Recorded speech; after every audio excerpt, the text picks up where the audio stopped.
이기택 전 민주당 총재가 오늘 향년 79세를 일기로 별세했습니다. 이 전 총재는 4.19 세대 대표적인 정치인으로 7선 의원 출신인데요. 제3공화국 이후부터 야당 생활을 해오면서 신민당 부총재 그리고 옛 민주당 총재 등을 지내면서 우리 정치사에 적지 않은 발자취를 남겼습니다. 이와 함께 전국 소식도 함께 살펴보겠습니다. 서성교 바른정책연구원장 그리고 유영화 정치평론가 나오셨습니다. 안녕하십니까? 안녕하세요. 네, 이기택 전 민주당 총재가 별세했다는 소식 전해드렸는데요. 정치인 이기택, 어떤 인물인가요? 이기택 별세하신 이기택 전 총재는 그러니까 부산을 대표하는 야당 정치인이라고 우리가 평가할 수 있을 것 같습니다. 부산 상고와 고려대학을 나왔죠. 그리고 4.19 혁명을 주도했던 인물 중에 한 명이고요. 신민당에서 과거 70년대부터 계속해서 이제 권위주의 정권에서 신민당의 국회의원으로서 활동을 했고요. 네. 그다음에 80년 이후에 87년 민주화 이후에도 신군부에 와서서 YS하고 DJ와 함께 이제 민추협도 결성했고요. 신한민주당도 결성했던 그런 어떤 그 야당의 상당히 지도적인 정치인이라고 할 수 있죠. 그러나 이후에 이제 부산을 근거지로 했던 국회의원인데 YS가 이제 민자당 3당 합당을 하면서 거기에 반발해서 현재 이철 전 의원이라든가 노무현 전 대통령, 유인태 현 의원 이런 분들하고 같이 꼬마민주당 결성했다가 이 김대중과 함께 김대중 전 대통령과 함께 민주당을 결성합니다. 민자당에 대항해서. 그래서 92년 총선을 치르고요. 그러나 이제 김대중 전 대통령이 이제 새정치국민회의를 따로 별도로 만들면서 1995년도에 결별하고요. 그런 다음에는 다시 이제 한나라당의 이해창 총재 쪽으로 갔다가 다시 또 노무현 전 대통령 선거할 때는 또 이쪽으로 와서 도와주는 약간의 부침은 있었습니다만 그러나 하여튼 간에 야당을 대표하는 부산의 지도적 정치인이다 이렇게 평가할 수 있을 것 같습니다. 네, 이기택 전 총재 우리 정치사에서 어떤 평가를 받을 것으로 보십니까? 그 YS와 DJ에 이어서 민주화 운동에 크게 기여하셨고 물론 대통령은 못하셨지만 이 전직 대통령들과 특별한 인연이 많습니다. YS, DJ와는 그 민주화 운동도 같이 했고 또 탄압받는 야당에서 같이 정당 생활을 했습니다. 그리고 노무현 전 대통령과는 부산 상고 또 선후배로 또 노무현 대통령을 지지하기도 했고 또 전임 이명박 대통령과는 고려대학교 또 선배로서 또 대통령 때 지지선언을 하면서 인연을 맺은 적이 있습니다. 우리 이기택 전 총재가 좋아하시던 말이 있는데 책도 그 제목으로 펴냈는데요. 호랑이는 굶주려도 풀을 먹지 않는다. 그래서 이기택 전 총재는 야당 활동을 하면서 7선을 했지만은 개파를 만들지 않고 또 우리가 많은 정치권이 많이 있는 부정부패의 구설수에 전혀 오르지 않는 아주 결기와 기계가 있었던 그런 야당 민주화 운동에 크게 기여한 정치인이라고 평가할 수 있겠습니다. 하나만 좀 부과드리면 조문 정치를 우리가 또 볼 수밖에 없을 것 같은데 현실 정치니까요. 아무래도 이제 그 장례식장에 야권의 정치인들이 많이 모이지 않겠느냐. 그런 부분들은 현재 야권이 분열되어 있습니다만은 야권 정치 세력의 어떤 하나의 결집의 촉매절의 역할도 할 수 있을 것 같다. 그런 생각이 듭니다. 좀 눈여겨봐야 되겠군요. 자, 또 현실 정치를 한번 돌아보겠습니다. 총선에 적용될 이 선거구 획정 기준 그리고 쟁점 법안 처리를 위한 여야 지도부 협상이 계속 난항을 겪고 있는데요. 자, 여야 지도부가 이제 만나서 계속 협상을 벌이지만 번번이 이제 무산이 되고 있습니다. 자, 이 테러 방지법이 이제 뜨거운 감자가 되고 있는데요. 그 내용을 다시 한번 좀 살펴볼까요? 네. 그 테러 방지법은 벌써 2001년에 국회에 제출돼서 15년 동안 지금 계류 중인 법안입니다. 2001년에 미국에서 9.11 테러도 있었고요. 작년에 프랑스에서도 큰 테러가 있었고 그전에 영국이라든지 지금 세계 각국이 테러로서 큰 문제를 겪고 있습니다. 그래서 우리가 가로늦게나마 북한이라든지 또 외국인에 대한 테러를 방지하기 위해서 이 테러 방지법을 대통령과 정부가 나서서까지 직접 조금 통과시켜 달라고 요구하고 있는 상황입니다. 쟁점은 이 테러 대응 본부를 어디다가 설치하느냐, 그리고 테러 관련된 정보를 어느 기관에 수집하느냐 이 문제인데 지금 법안 내용에는 국정원이 담당하게 되어 있습니다. 그런데 아시다시피 이 테러에 관련된 정보라는 것은 굉장히 비밀스럽고 또 은밀한 경우가 많습니다. 그렇기 때문에 이 국정원 아닌 다른 국민안전처라든지 총리실에서는 이런 정보를 파악하고 관리하기가 굉장히 어렵습니다. 또 이 테러 정보와 또 테러를 대응하기 위해서는 국제적인 협력과 공조가 절대적으로 필요합니다. 그렇기 때문에 국제적인 네트워크와 업무 연계를 갖고 있는 국정원이 그 테러 정보뿐만 아니라 대응센터를 만든 게 바람직스럽다고 생각합니다. 우리 정부와 여당에서는 그러면 대응센터는 총리실에서 두더라도 정보 수집권과 관리권은 국정원에 두어야 된다고 주장하고 있는데 그게 앞뒤를 살펴봐도 또 국내나 국제적인 경우를 살펴봐도 국정원이 담당하는 게 바람직하고요.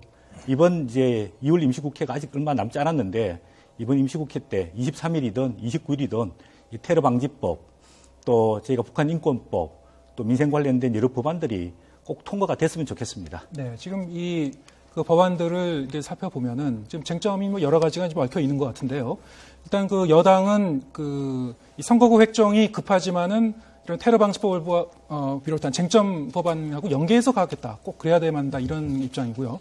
또 이 테러 방지법이 지금 말씀하다시피 이제 국정원에 정보 수집권을 주느냐 이것이 문제인데 이게 지금 그 북핵이나 이제 미사일 발사와 이제 함께해서 그런 맥락에서 좀 더 절박해졌다. 국정원이 이 부분을 이제 총사령탑으로 갖고 가지 않으면은 테러에 적절히 대응할 수 없다는 게 이제 여권의 주장이거든요. 근데 이제 과거에 이제 그 국정원에 대한 여러 가지 좀 기억이 있지 않습니까? 네. 국민들이 뭐 국정원 댓글 사건이라든가 이런 국정원의 도덕성과 신뢰성에 대한 의구심이 있기 때문에 야권과 인권단체들이 이렇게 좀 여전히 이제 의문을 제기하고 있는 건데요. 좀 어떻게 풀릴 것 같습니까? 그렇습니다. 지금 현재 이제 국정원에게 이러한 굉장히 막강한 권한이죠. 예. 미국 같은 경우도 국토보안부에 이런 권한이 가 있거든요. 그래서 이런 권한 자체를 야당은 이제 국정원을 못 믿겠다는 거죠. 한마디로 정치적으로 신뢰하지 않겠다. 그 얘기는 2012년도에 국정원 댓글 사건 때문에 그렇습니다. 그리고 이제 사이버 테러라든가 이런 부분을 들어가면은 이제 상당히 국정원이 인권 침해 또 정치적인 어떤 그 역할을 활용도를 높일 가능성이 있기 때문에 반대를 한다고 명분을 세우고 있는 것이죠. 근데 지금 앵커께서 지적했듯이 지금 여론은 지금 북한의 도발이라든가 위협이라든가 여러 가지 핵 개발 문제 이런 부분 때문에 대테러 방지법을 통과시켜야 되는 것이 아니냐라는 여론이 더 높을 거라고 저는 생각합니다. 그런데 그래서 야당의 고민이 있는 것인데 그래서 이전에도 아마 이정걸 원내대표는 이 부분에서 합의를 했던 걸로 제가 알고 있어요. 근데 지금까지 왜 이렇게 해야 되느냐라는 부분은 몇 가지가 있을 것 같은데 저는 선거에 관해서의 총선을 앞둔 여야의 헤게모니 싸움이라고 일단 봅니다. 그러니까 여당은 물론 이제 국가 보안상, 국가 안보상 절실하다 이런 뭐 얘기도 내부에서 하고 박 대통령도 강한 의지 갖고 있지만 실제로 총선 프레임을 좀 안보 프레임으로 가져갈 필요가 있다. 그럼 이번이 기회니까 북한의 도발 문제도 있고 하니까는 대테러 방지법을 어떻게 통과시키자라는 것이고 야당 같은 경우는 이 부분에 대해서는 국정원 2012년 댓글 사건이라는 사실상 박근혜 대통령하고 또 관련된 사건이고 그렇기 때문에 이 국정원을 최고 사령부로 하는 이런 대테러 방지법을 통과시켜준다는 것은 사실상 당시에 2012년에 정치적 사면을 주는 것이 아니냐 아마 그런 내부의 의견이 있는 걸로 알고 있습니다. 이런 부분이 강하게 부딪히는데 문제는 선거구 획정이죠. 선거구 획정은 제가 봤을 때는 여당의 선거구 획정과 연계한다는 것은 옳은 처사는 아니라고 봅니다. 이것은 별개의 사안인 것이고 뭐 안 되니까 그렇게 하겠다는 건데 그 부분은 국민들의 시선을 봤을 때 별로 긍정적인 시선이 아닐 것 같은데 그러나 이 문제는 23일 날 지금 만약에 선거구 획정이 되지 않는다 그러면은 지금 재외 국민들에게는 투표권이 부여되지 못하는 중앙선관위에서 명부 작성을 못 한다 그러지 않습니까? 지금 당장 중앙선관위 얘기로는 24일부터 좀 명부를 작성해야 된다는 얘기인데요. 그럼 그렇게 되면 여야 지금 19대 국회가 실제로 국민의 투표권을 제한하는 반헌법적인 처사까지 들어갈 수 있는 겁니다. 네. 그래서 23일에는 이제 통과를 시켜주지 않겠냐 생각이 드는데 제 생각에는 아무래도 대테러 방지법에서 지금 말씀하신 국정원의 어떤 인권 침해 요소 또 국민에 대한 사찰 요소, 정치적 사찰 요소 이런 부분들을 최소화시키면서 국민의 안전처로 간다는 것은 그거는 좀 역할상의 문제가 좀 있는 것 같고요. 그런 식으로 해서 통과가 되지 않겠냐. 그 부분에 대한 밀고 땡기기를 그러면서 김종인 대표가 좀 더 강한 야당, 선거를 생각한 그러한 선거 공세로서의 여야 간의 갈등이 지금 있는 거 아니냐 그런 판단이 듭니다. 네, 지금 뭐 하루가 급합니다. 사실 이제 정의화 국회의장 말에 따르면은 23일 본회의 통과를 이제 못하게 되면은 그 이후에는 뭐 총선 연기도 뭐 배제할 수 없다 이런 얘기까지 나오고 있거든요. 근데 이제 월요일 날 뭐 이제 그 여야 대표가 만나서 다시 뭐 담판을 벌인다고 합니다만 저 어떻게 전개가 될 것 같습니까? 예, 선거구 획정 문제는 이미 벌써 작년 말에 이거를 국회에서 통과를 시켰어야 할 사안입니다. 지금 선거구와 무효에 대해서 불법적인 상황이 2달 동안 지금 계속 이어지고 있습니다. 그런데 이제 여당과 야당의 지금 입장을 보면 이제 선거구 획정 문제는 법적으로 의무사항입니다. 반드시 이거는 뭐 선거 전에 통과를 시켜야 되는 문제고요. 그 다음에 쟁점이 되고 있는 민생 법안들, 그 서비스 산업 발전 기본법이라든지 노동관계법이라든지, 그 다음 지금 쟁점이 되고 있는 테러 방지법이라든지 북한 인권법이라든지 이런 법들은 국회에서 반드시 통과시켜야 되는 의무사항이 아닙니다. 여당 입장에 봤을 때는 경제를 살리기 위해서 이런 법안들이 필요한데 선거구 획정만 먼저 우선 통과시키고 나면 야당이 이런 민생 법안을 발목 잡게 하게 되면은 국정 운영에 상당한 차질을 빚게 됩니다. 그런 입장에서 여당 입장에서는 선거구 획정 문제와 이런 민생 법안, 쟁점 법안을 한꺼번에 타결하자 이런 게 좀 더 타당성이 있지 않을까 이렇게 보여집니다. 네. 자, 뭐 일단 그 다음 주에 지금 갈림길이 될 것 같은데요. 자, 이게 어떻게 좀 여야 협상이 진행되는지 좀 더 지켜봐야 될 것 같습니다. 자, 이 총선이 그러니까 이제 50여일 앞으로 지금 다가온 것이죠. 근데 이제 여론이 지금 어떻게 흘러가고 있는지 궁금한데요. 몇 개 여론조사 기관에서 조사한 결과를 먼저 이렇게 살펴보겠습니다. 먼저 대통령 국정 수행 평가 결과를 보겠습니다. 지금 화면에 나오고 있는데요. 네, 갤럽 조사 결과입니다. 박근혜 대통령에 대해서 긍정적으로 답한 대통령 국정 수행 평가를 긍정적으로 응답한 분들이 43%, 그리고 부정적인 답변이 46%였습니다. 네, 과거보다 이제 긍정적인 그 지지율이 좀 올라가긴 했습니다만 아직은 좀 부정 쪽이 좀 더 높긴 한데요. 전반적으로 보면 조금씩 이제 소폭 상승하고 있는 지지도가 상승하고 있는 모습이고요. 개성공단 가동 중단에 대해서도 이제 여론조사를 보겠습니다. 잠시 전에 화면에 나왔었는데요. 네, 개성공단 가동 중단에 대해서 응답자들은 잘한 일이다. 55% 나왔고요. 33%의 응답자가 잘못한 일이다. 그래서 긍정적으로 찬성의 의사가 훨씬 많았습니다. 그다음 볼까요? 네, 이번엔 정당 지지도 보겠습니다. 자, 새누리당이 42%로 아주 여유 있게 앞서가고 있습니다. 그 더불어민주당이 20%, 국민의당이 10%로 지금 나타났습니다. 네, 방금 보신 거는 전국 지지도였고요. 이번에는 호남에 대한 정당의 지지도입니다. 새누리당이 10%, 더불어민주당이 35%, 국민의당이 23%입니다. 네, 새누리당은 10%대입니다만 특히 이제 더불어민주당과 이제 국민의당의 지지율, 호남에서 지지율 좀 눈여겨볼 필요가 있는데요. 네. 자, 이 방금 그 보신 거는 그 한국 갤럽에서 지난 16일에서 18일까지 전국의 만 19세 이상 남녀 1,506명을 상대로 전화 면접을 한 것이고요. 95% 신뢰 수준의 표본 오차는 플러스 마이너스 3.1%포인트입니다. 자, 이 대통령 국정 수행평가 지난주보다 조금은 좀 올랐는데요. 어떻게 보셨나요?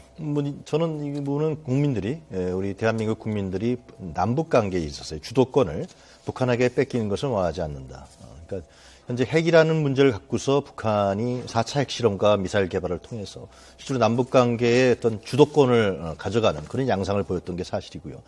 그런 점에서 우리 정부가 좀 그런 부분에 외교 안보 라인이 못 미쳤던 게 또 사실인데, 예. 박근혜 대통령이 이제 개성공단 기업 철수라는 이제 상당히 강한 조치를 통해서 그 주도권을 우리가 뺏어서 우리가 주도해 나가겠다, 이러한 의지를 표명한 그런 안보 관계에 있어서의 남북 관계 주도권에 국민들이 어느 정도의 호응을 하는 그런 결과라고 저는 보여집니다. 근데 이제 그 다음에가 문제겠죠. 그 다음에 과연 이제 그 어떤 개성공단 철수에 대한 후유증에도 불구하고 박 대통령이 선택한 개성공단 철수 문제가 과연 진짜 한미일 군사동맹이라든 강한 동맹을 통해서 중국을 움직일 것이냐, 중국이 북한에 넣는 제재를 강하게 만들 것이냐, 또 사드 배치까지 하고 있는데요. 그런 부분들이 만약에 가능한 부분으로 간다 그러면은 실제 총선 국면에서 이제 유리한 국면으로 새누리당에 갈 것이고요. 만약에 중국이 움직이지 않는다면은 상당히 한반도가 신냉전 구도로 만약 가게 된다 그러면은 그 부분은 박근혜 대통령의 어떤 위기 관리 능력에 대해서 국민들이 재평가하는 그러한 계기가 될 수 있다 생각이 듭니다. 네, 어떻게 보셨습니까? 네, 그 작년 9월 이후로 그 박근혜 대통령의 국정운영 지지도가 40% 이상 계속 안정화되어 있습니다. 이번에도 국가 위기 상황에서 대통령 그 단호한 그 조치를 취함으로써 국민들로부터 상당히 신뢰와 안정감을 받았다고 보여지고 있고요. 이제 다음 주가 되면은 박근혜 대통령 취임 3주년이 됩니다. 역대 대통령 국정운영 지지도를 보면 이 집권 4년 차 40% 이상 굉장히 이례적이라고 보여집니다. 박근혜 대통령이 이제 임기 후반기, 그다음 올해 총선, 내년 대선까지도 이런 40% 이상 안정적 지지도가 유지되게 되면 상당히 탄력을 받고 영향이 있을 것으로 보여지고 있는데요. 이제 단지 아쉬운 거는 여기 자료가 화면에는 안 나왔습니다만은 세대 간의 그 격차가 좀 심하다. 예. 그래서 50대, 60대는 박근혜 대통령이 절대 지지를 많이 받고 있지만 20대, 30대, 40대는 지지도도 좀 낮고 지역적 격차가 조금 많다는 게 또 문제입니다. 예. 영남권에서는 높은 지지를 받고 있는데 또 호남에서는 또 지지도가 좀 낮은 부분인데 이 부분들을 임기 후반기에 어떻게 국민 통합적 차원에서 안정적 지지율을 견제할 것인가 이 문제가 대통령 국정 운영 지지도에서 중요할 것으로 보여집니다. 네. 자, 이 정당 지지도도 우리가 이제 봤었는데요. 자, 새누리당이 42%, 더불어민주당 20%, 국민의당 10% 이렇게 나왔습니다. 자, 여기 대해서는 어떻게 보셨나요? 일단 이런 개성공단 철수는 아까 말씀드린 대로 대북 관계에 있어서 박 대통령의 어떤 강경한 입장들, 네. 주도권을 절대로 뺏기지 않겠다. 그러한 부분들이 새누리당 지지도로 옮겨갔다고 생각이 들고요. 또 하나 변수는 이제 국민의당 지지율이 상당히 10% 정도, 다른 여론조사는 10% 이하까지 빠지는 경우가 있는데요. 네. 결국은 국민의당이 가져갔던 새누리당 지지도가 다시 또 찾아오는 예. 이런 결과를 볼 수 있을 것 같습니다. 그것은 국민의당이 실질적으로 현실 정치에 있어서 안철수 대표가 현실 정치에 있어서의 정치적 능력을 제대로 발휘하지 못하면서 이 새정치하고 현실 정치의 헷갈림들 이런 부분들이 국민들에게 보여지면서 국민의당 지지율이 빠지면서 그것이 또 새누리당으로 가는 이러한 부분으로 이번 여론조사를 볼 수 있지 않을까 생각이 듭니다. 네. 자, 국민의당이 이제 10%대 이제 초반 내지는 10% 정도 이제 그 제자리 걸음을 하고 있는데 어떻게 보셨습니까? 네, 국민의당이 이제 창당 대회를 하고도 지금 지지율이 상승이 안 되고 오히려 하락하고 있는 추세입니다. 네. 두 가지 원인 때문에 보여지는데요. 첫 번째는 국민의당이 정확한 당의 정체성을 바로잡지 못하고 있다. 예. 예를 들자면 이번 그 북한의 핵 문제라든지 장거리 미사일 발사 문제에 대해서도 원래 그 안철수 의원이 표방했던 게 경제는 진보, 그다음에 안보는 보수 이랬으면은 북한에 대한 단호한 조치와 그다음에 그 이후에 전개되고 있는 뭐 사드 배치 문제라든지 개성공단 중단 문제 이런 데 대해서 본인이 제대로 된 목소리를 내야 되는데 어정쩡한 목소리를 내다 보니까 국민들로부터 평가를 제대로 못 받는 거고요. 두 번째는 제대로 된 인물 영입에 실패하기 때문에 당의 지지도가 오르지 않고 있습니다. 그래서 이제 이런 상황에서 지금 새누리당이 약 40%, 그 다음에 더불어민주당이 25%, 그 다음에 국민의당이 10% 지지도를 만약에 그대로 이어진다면은 총선 결과가 과연 어떻게 될 것인가 이 부분에 관심이 많이 쏠려 있는데요. 결국은 이렇게 되면은 야권 분열로 인한 야권이 좀 선거가 어렵지 않을까, 여권이 전반적으로 유리한 상황으로 가지 않을까 이렇게 일단은 보여지고 있습니다. 네. 저희는 이제 한국갤럽 그 조사 결과만 보여드렸습니다만 다른 또 그 여론조사 기관 결과를 보면은 호남 지역에서 이 더불어민주당과 국민의당의 그 지지도 차이가 좀 엎치락뒤치락하는 그 경향이 있습니다.